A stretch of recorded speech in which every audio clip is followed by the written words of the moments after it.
मोहाली का अंतर्राष्ट्रीय स्टेडियम पूरी तरह खचाखच भरा हुआ था। भारत और न्यूजीलैंड के बीच रोमांचक मैच अपने चरम पर था। रात के ठीक 9:45 रहे थे। स्टेडियम की बड़ी स्क्रीन पर विराट कोहली और रोहित शर्मा की साझेदारी चमक रही थी। भारतीय टीम को जीत के लिए 36 गेंदों में 42 रन चाहिए थे। पूरा स्टेडियम भारत माता की जय और कोहली कोहली के नारों से गूंज रहा था। लेकिन तभी कुछ अजीब हुआ। रहस्यमयी अंधेरा और भयानक चीखें। अचानक पूरे स्टेडियम की बत्तियां गुल हो गईं। एक पल पहले जो शोर था अब सन्नाटे में बदल चुका था। केवल मोबाइल की हल्की रोशनी टिमटिमा रही थी। लोग पहले इसे बिजली गुल होने की समस्या समझे, लेकिन फिर स्टेडियम में तेज ठंडी हवा चलने लगी। फिर स्टेडियम के स्पीकर से एक भयानक चीख गूंजी, एक ऐसी चीख जिसे सुनकर दिल कांप जाए। लोग डर के मारे सीटों पर दुबक गए। खिलाड़ियों ने घबराकर इधर उधर देखना शुरू किया। तभी कमेंट्री बॉक्स से एक चौंकाने वाली आवाज आई। कमेंटेटर सुनील गुप्ता अचानक गायब हो गए हैं। स्टेडियम में मौजूद कैमरे उनकी कुर्सी की ओर मुड़े, लेकिन वहां कोई नहीं था। बस उनकी हेडफोन और माइक कुर्सी पर रखा हुआ था। क्रिकेट के मैदान में अजीबोगरीब परछाइयां। अब तक ग्राउंड स्टाफ के लोग मैदान में आ चुके थे।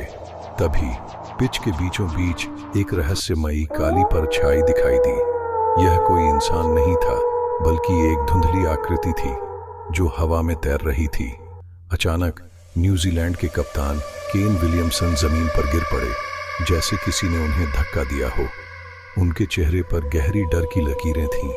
उनके साथी दौड़कर उनके पास पहुंचे, लेकिन उन्होंने कांपते हुए कहा, वो यहाँ है, कोई हमें देख रहा है। स्टेडियम के पुराने रहस्य। अब तक पुलिस और सुरक्षाकर्मी मैदान में आ चुके थे। इसी दौरान स्टेडियम में मौजूद एक बुजुर्ग चौकीदार ने एक चौंकाने वाली बात बताई। यह स्टेडियम जिस जमीन पर बना है, वहां कई साल पहले एक गांव था। कहा जाता है कि वहां के लोग रहस्यमयी परिस्थितियों में मारे गए थे। उनकी आत्माएं अब भी यहाँ भटकती हैं। लोगों को यह कहानी भले ही अजीब लगी, लेकिन जो कुछ स्टेडियम में हो रहा था उसने इसे सच साबित कर दिया। कैसे रुका खौफ? तभी स्टेडियम में रोशनी वापस आ गई। लेकिन अजीब बात यह थी कि जब लाइट आई तो केन विलियमसन बेहोश थे। कुछ दर्शक सीटों से गायब थे और कमेंटेटर सुनील गुप्ता अब तक नहीं मिले थे। मैच रद्द कर दिया गया। लेकिन अब भी एक सवाल सबके मन में था। आखिर वो काली परछाई कौन थी और सुनील गुप्ता कहाँ गए?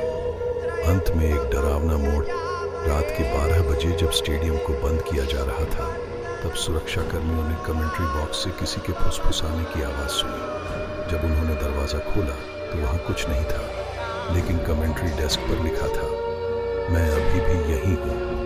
अंत या एक नई शुरुआत।